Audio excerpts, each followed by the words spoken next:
Bonjour à tous et merci de nous avoir rejoints sur cet atelier pour un thème qui, je l'espère, va pouvoir vous intéresser et peut-être au-delà vous motiver pour rejoindre cette belle profession qui est la profession d'expert en évaluation immobilière.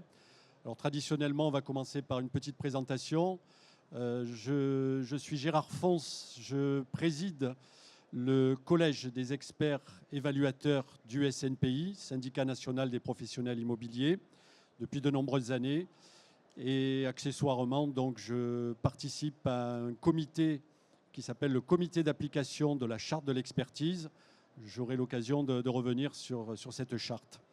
Et je suis accompagné de Quentin Lagallard, je suis vice-président du Collège des experts évaluateurs du SNPI. Je suis expert près la Cour d'appel de Caen, installé à Cherbourg-en-Cotentin et à Paris.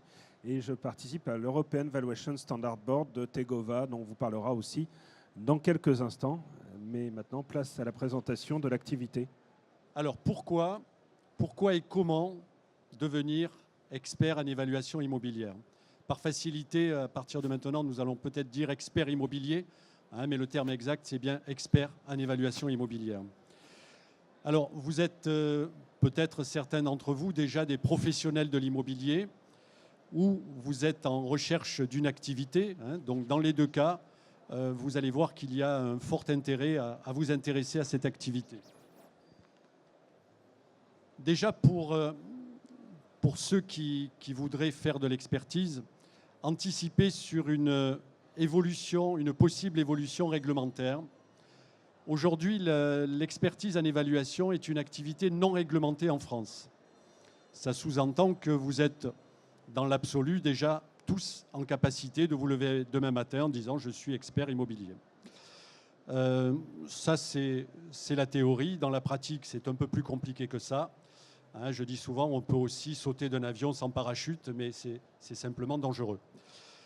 Pourquoi sauter d'un avion sans parachute?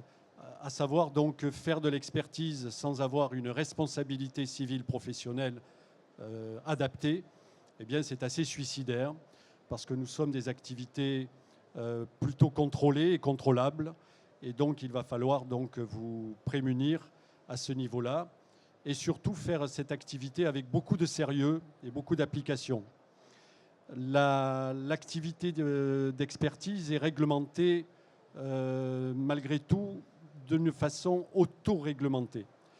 Donc la nature est horreur du vide, donc s'il n'y a pas de décret ou de loi qui nous encadre, comme la loi Hoguet pour les autres activités immobilières, eh bien nous avons depuis fort longtemps, donc entre experts, entre nous, nous avons décidé, donc j'en ai parlé tout à l'heure, de mettre en place une charte de l'expertise. Nous étions encore hier soir avec Quentin donc à la présentation de la nouvelle charte de l'expertise, la 6e édition.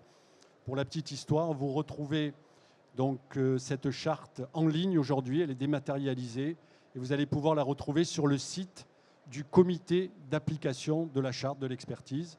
Si vous tapez comité d'application de la charte, donc vous allez retrouver en ligne à partir de demain la nouvelle version de cette charte.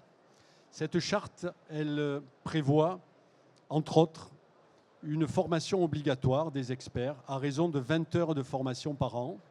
Vous voyez, on n'a pas attendu la charte. La première charte existe depuis 1991.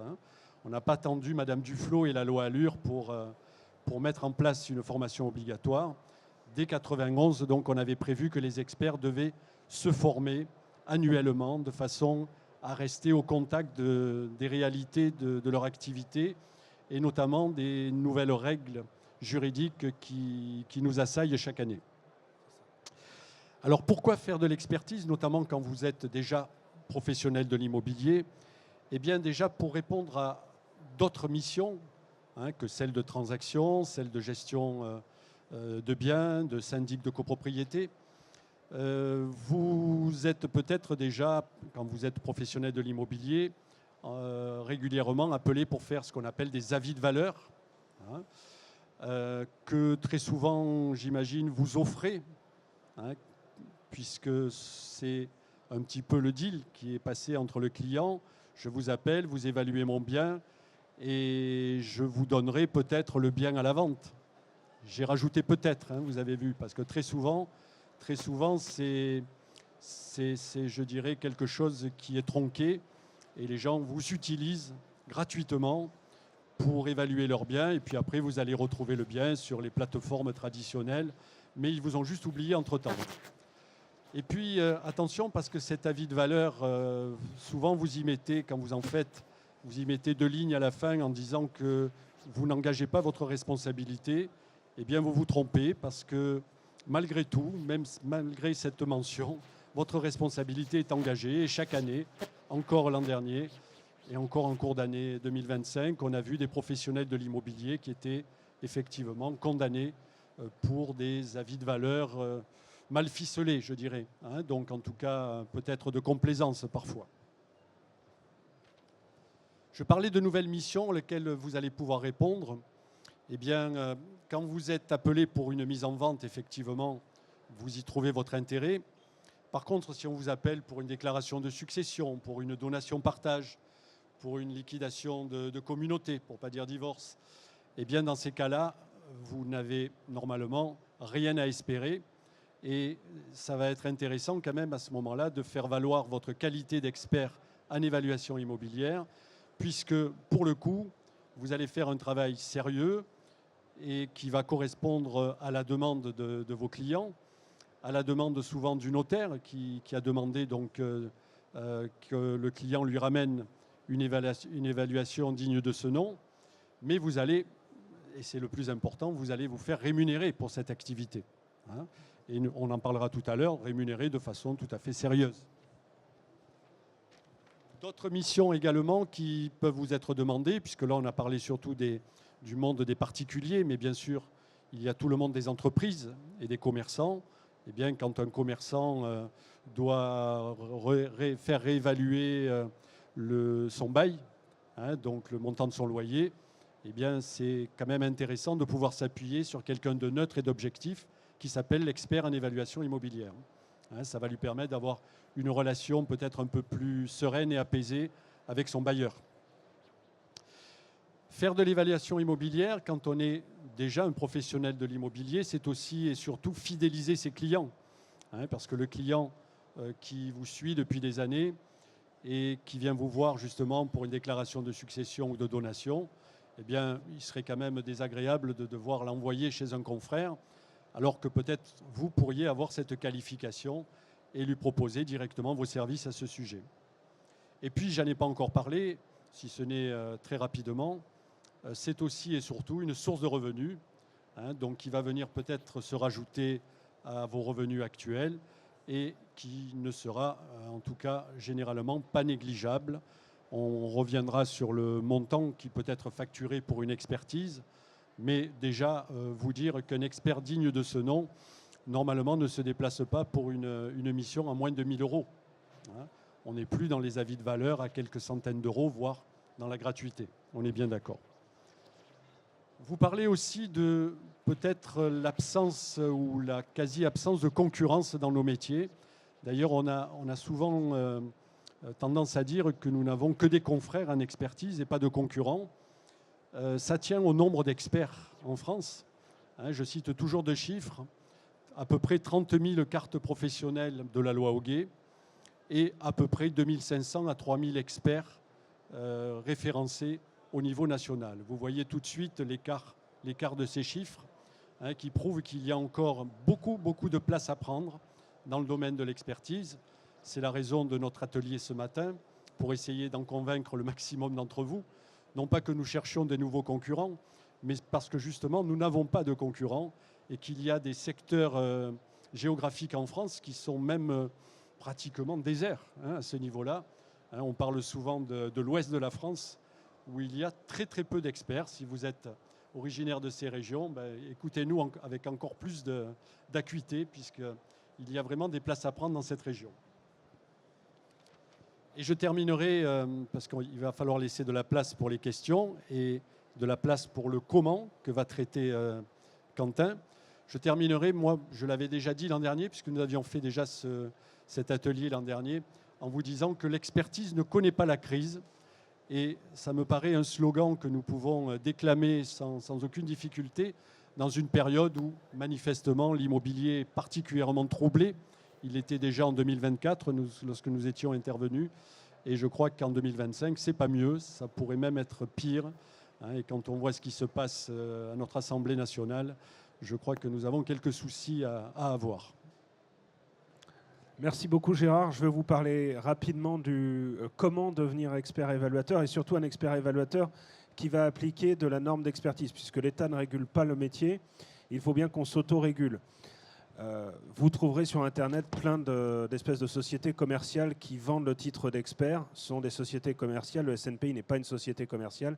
Et comme ce n'est pas une société commerciale, elle peut engager ses membres, et ses membres doivent d'ailleurs s'y engager, à appliquer les normes de la charte de l'expertise en évaluation immobilière, qui sont celles reconnues par la majorité des décisions de justice aujourd'hui en France comme étant fiables.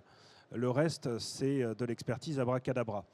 Et le SNPI est aussi une Awarding Member Association puisqu'elle peut délivrer les certifications REV ou REV résidentielles au nom de Tegova, qui est l'association européenne qui regroupe 70 000 experts au niveau européen, même plus large que ça, ce qui est très reconnu notamment par le monde bancaire pour les octrois de crédit. Alors, comment chez nous devenir expert évaluateur, comme dans toutes les chambres d'experts?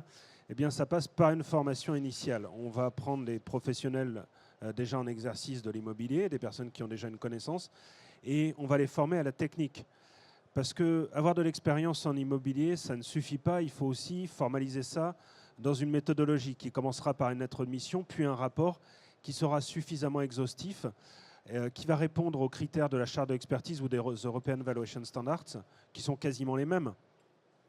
Et un rapport qui va traiter à la fois intégralement des facteurs juridiques, des facteurs physiques, des facteurs économiques et des facteurs géographiques, pour faire ensuite une démonstration de valeur avec des méthodes qui sont normées, qui sont reconnues, avoir un avis qui soit vraiment justifié pour que le lecteur puisse le comprendre, que vous puissiez produire un rapport que vous soyez fier de produire, un rapport qui vous sera opposable comme toute estimation finalement, mais que le lecteur apprendra, comprendra et ne remettra pas en cause, comparé à un simple avis de valeur oral ou une feuille de papier sur laquelle traînerait une valeur. Nous, on va vous donner la méthodologie pour pouvoir le faire conformément à cette charte et avoir des dossiers qui sont, eh bien, si on peut dire, béton. On a donc un parcours d'intégration avec le campus du SNPI et après, eh bien, vous pourrez être inscrit au Collège des experts évaluateurs. Ce Collège des experts évaluateurs qui va proposer des formations continues, puisque l'expert est effectivement tenu de faire 20 heures de formation par an sur des thématiques relatives à l'expertise et à l'immobilier, que vous pourrez réutiliser aussi ces attestations de formation pour votre formation continue de loi Allure. Bien sûr, vous n'allez pas faire 20 plus 14 heures, vous ferez 20 heures finalement de formation, vous ferez juste une journée de plus de formation par an sur 365. Ce n'est pas grand-chose et vous verrez même que quand on a la profession, on en fait beaucoup plus et on en fait rapidement 30, 40 heures de formation par an, puisque la formation, c'est ce qui permet de rapporter des connaissances, de monter en compétences et aussi on en profite pour faire du business parce qu'on croise parfois des donneurs d'ordre ou des partenaires. On aura des thématiques qui vont être spécialisantes, des forêts, les fonds de commerce, les baux commerciaux, les actifs résidentiels classiques, les actifs résidentiels de prestige. On le fait à travers notamment un séminaire annuel de 14 heures par an qu'on fait en 2 versions, soit une version en Europe, là on était à Bologne il y a 3 semaines, et début décembre on refait la même version à Paris sur 2 jours, 14 heures. On traitera notamment des surfaces avec géomètre expert, les nouvelles surfaces dans la charte. On traitera de la problématique de l'eau dans l'évaluation, puisque l'eau, c'est une grosse problématique à la fois pour les pathologies et pour la viabilité d'un bien. On traitera de l'évaluation des fonds de commerce avec le spécialiste national sur la question. Et à chaque fois, on essaie d'être très complet là-dessus pour assurer un suivi, une montée en compétence de nos collègues experts partagés. Voilà ce que je peux vous dire sur la profession. Vous ne voulez pas faire trop long, parfait, un quart d'heure dans la présentation pour pouvoir vous laisser la place à la discussion, sachant que vous pourrez nous retrouver après juste sur le stand qui est à 30 mètres. Juste à préciser, puisqu'on ne l'a pas encore dit, que cette activité d'expertise peut être exercée soit à titre principal, soit à titre accessoire. Je m'adressais tout à l'heure aux professionnels immobiliers que vous pouvez être. Il est évident que vous n'allez pas forcément abandonner votre activité principale Et ce n'est pas du tout incompatible d'être à la fois transactionnaire, administrateur de biens, syndic de copropriété et expert en évaluation immobilière. On a dans notre collège du SNPI, qui compte à peu près 400 membres, un certain nombre d'experts qui ont cette double ou triple activité, hein, donc sans problème. Après, effectivement, on peut, lorsqu'on a pris goût à l'expertise, considérer qu'on ne va faire que ça. Et on l'a évoqué un petit peu rapidement. Est-ce qu'on peut en vivre correctement? Parce que c'est peut-être une question que vous vous posez. La réponse est oui. Hein. Je crois que Quentin pourrait vous donner le nombre d'expertises qu'il a réalisées en cours d'année. Je vous ai donné le panier moyen tout à l'heure, hein, donc le sien doit être un peu plus élevé puisqu'il réalise des expertises essentiellement dans le domaine des baux commerciaux. Je te laisse la parole, Quentin. Alors, c'est très variable. On est quel jour? À lundi soir, j'en étais à 197 expertises depuis début 2025 pour un chiffre d'affaires qui va être de l'ordre de 200 000 euros, ce qui est pas mal, sachant que je ne vais pas parler de panier moyen puisque j'ai eu cet été tout un bloc de missions avec plusieurs biens à évaluer. Donc là, je n'étais pas à 1 000 euros par bien. Hein, forcément, il y a eu une négociation là-dessus. Et puis, il y a des biens qui étaient des biens où je répliquais simplement les expertises. Donc, il n'y avait quasiment pas de travail et des missions beaucoup plus complexes. Donc, on pouvait là être à 3 000, 5 000, 6 000. Je crois que ma plus grosse a été à plus de 6 000 euros cette année. Sachant que les montants facturés ne dépendent pas de la valeur du bien, mais de la complexité de la mission. Ça, c'est strictement interdit. Et les évaluations, ça va du pavillon à 130 000 le plus bas. Et la mission la plus grosse, c'est sur un resort à 100 millions. Donc on fait tout, c'est marrant. On peut bien en vivre et à préciser que justement quand on parle de chiffre d'affaires dans l'expertise, je ne dis pas que c'est du chiffre d'affaires net, mais contrairement aux autres activités, hein, vous l'avez compris, c'est une activité essentiellement intellectuelle et cérébrale, donc qui ne va pas vous demander des mises de fonds comparables à celles des autres activités de l'immobilier. Hein. Votre vraie plus-value, hein, ça va être justement votre cerveau et votre capacité à écrire de jolis et de beaux rapports. Hein, donc au-delà de l'esthétique, mais surtout qu'ils soient les plus fiables possibles. On est bien d'accord. Ouais. Ah, je vais passer les micros dans la salle. Oui, bonjour messieurs. Moi j'ai deux questions. La première, est-ce que vous proposez une solution de logiciel pour éditer justement ces rapports d'expertise? Et la deuxième, je suis gérant d'une agence immobilière spécialisée dans la gestion locative. Comment on peut enfiler les deux casquettes, celle d'agent immobilier et celle d'expert, sans être mis à un moment donné peut-être en porte-à-faux avec un client avec qui on a fait une expertise et d'un seul coup on le transforme ce client en mandat de vente dans notre agence, ce qui peut arriver très fréquemment. Alors, je pense. Je réponds à la première question. Effectivement, nous avons un logiciel, un partenariat avec un éditeur de logiciels, hein, donc qui est d'ailleurs l'un des membres de notre collège, donc on peut dire qu'il sait de quoi il parle puisqu'il est lui-même expert et qu'il avait développé un logiciel d'abord pour lui avant de le proposer à ses confrères. Et pour la deuxième question, on va répondre tous les deux peut-être, mais moi je vous fais cette réponse. Donc lorsque vous êtes transactionnaire, vous faites de la transaction. Je l'ai dit tout à l'heure, lorsqu'un client vient vous voir pour une affaire de succession, de donation, il n'a rien à faire de votre activité de transaction, on est bien d'accord, surtout s'il n'y a pas de vente à la clé. Et honnêtement, ça ne pose aucun problème de passer d'une casquette à l'autre, comme vous le dites. Je dirais même que votre client, je l'ai dit tout à l'heure, va être très content s'il a confiance en vous de ne pas avoir à aller trouver un autre intervenant. Hein. Donc voilà, ça pose aucun problème.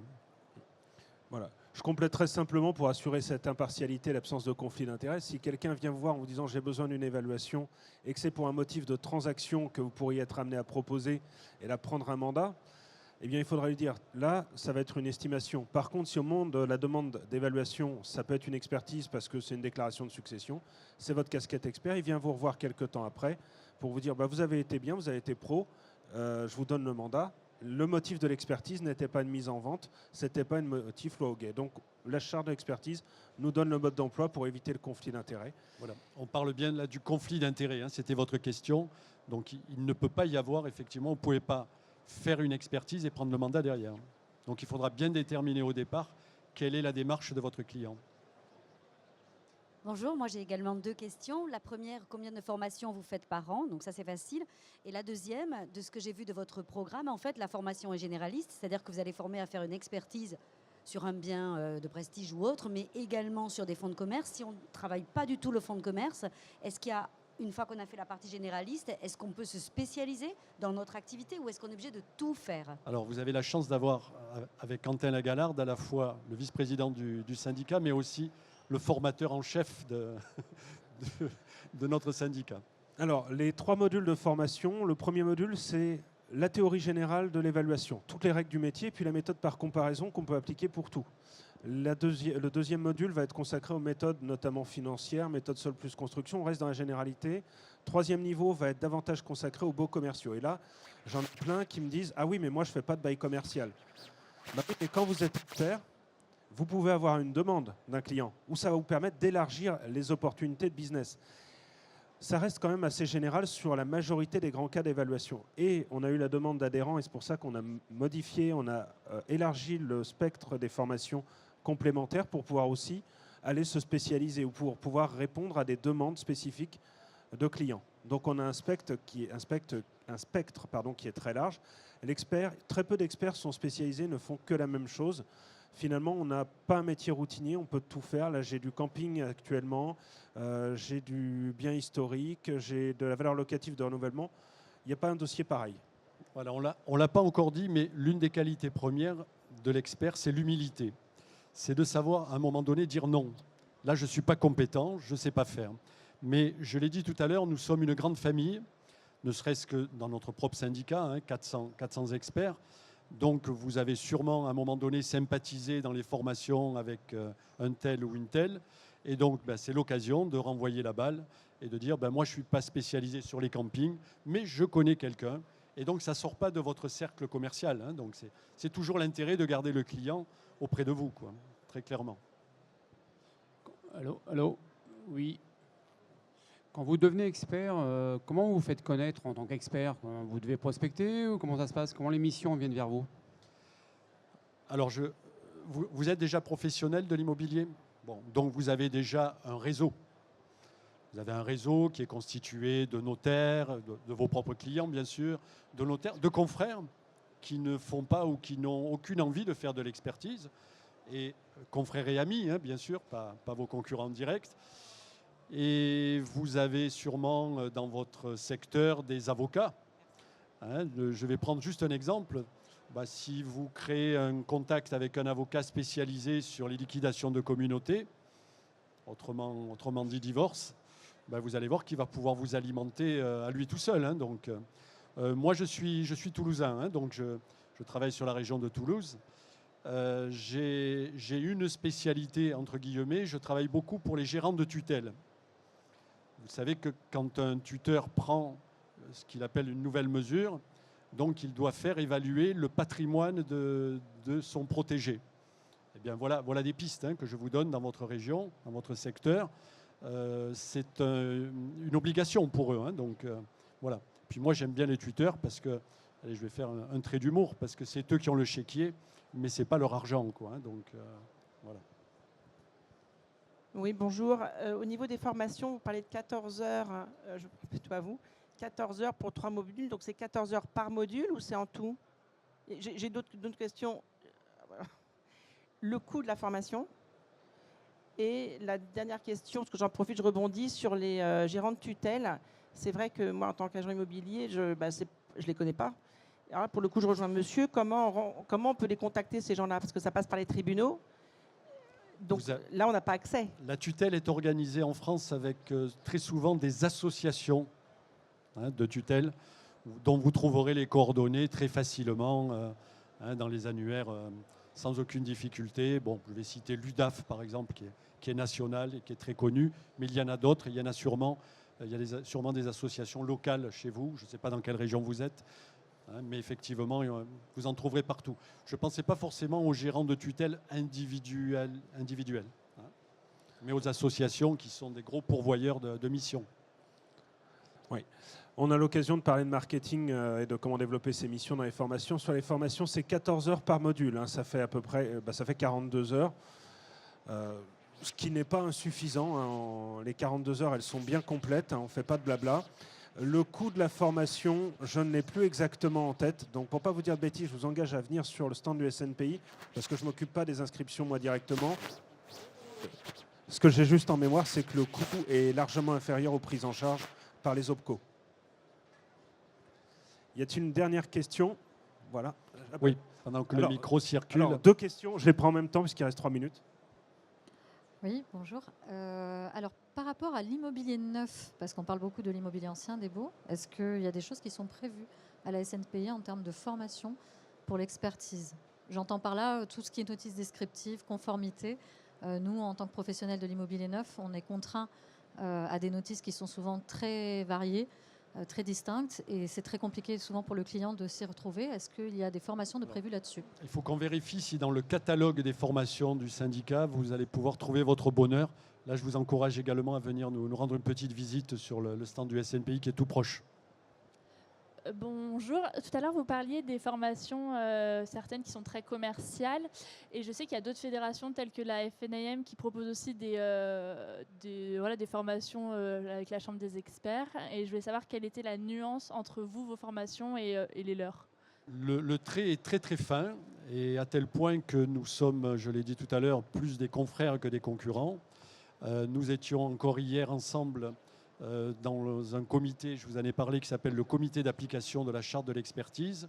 Et nous étions hier soir ensemble j'étais avec le président de la CEIF, qui vient de changer de nom d'ailleurs, qui s'appelle CEF maintenant, avec qui nous avons co-signé donc la nouvelle charte. Donc voilà, on fait le même métier. On est tellement peu concurrents qu'on est vraiment des confrères et amis, quoi. Donc il n'y a aucune difficulté. Voilà. Si vous êtes peut-être membre de la FNIM, oui, c'est pour ça que vous nous posez la question. Voilà, vous trouverez votre bonheur auprès de votre fédération et on ne cherchera pas à vous en détourner, il n'y a aucune difficulté là-dessus. Voilà. Je rajouterais que les formations sont finalement quasiment les mêmes puisque c'est la charte de l'expertise qui nous régit. Il n'y a pas une association, une compagnie d'experts qui révolutionne les méthodes d'expertise. Sur l'immobilier neuf, je rajouterais que dans notre niveau 2, sur l'expertise en évaluation immobilière, on a une partie de formation sur ce qu'on appelle le bilan promoteur. Donc là, c'est évaluer un bien pour le reconvertir, ce bien, le reconvertir dans une opération de promotion immobilière. Voilà ce qu'on pouvait dire sur cette... je ne sais pas, il reste 2 minutes, donc il y a une question, une dernière. Bonjour. Quelle était la différence entre la Tegova et la RIX? Bon, je vais répondre puisque je suis membre des deux. C'est ça. Tegova et la RIX. Alors, Tegova, c'est surtout au niveau européen. Et Tegova, finalement, c'est quasiment la même chose que la RIX. La RIX, c'est d'origine britannique, c'est beaucoup plus ancien. La RIX ne s'occupe pas uniquement d'experts, oui. Elle s'occupe de toutes les branches de l'immobilier et notamment des experts, alors que Tegova ne s'occupe de son côté que des experts au niveau européen. Voilà. Et Tegova a une bonne notoriété auprès des banques pour les acteurs locaux et c'est vraiment un critère de choix. Moi, j'ai plusieurs fois des clients qui me demandent ça sur des opérations pour ma banque. Est-ce que vous êtes bien certifié REV par Tegova?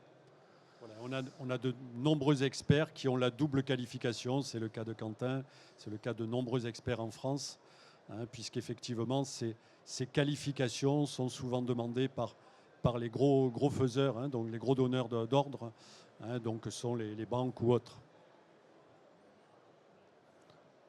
Une toute petite dernière question ou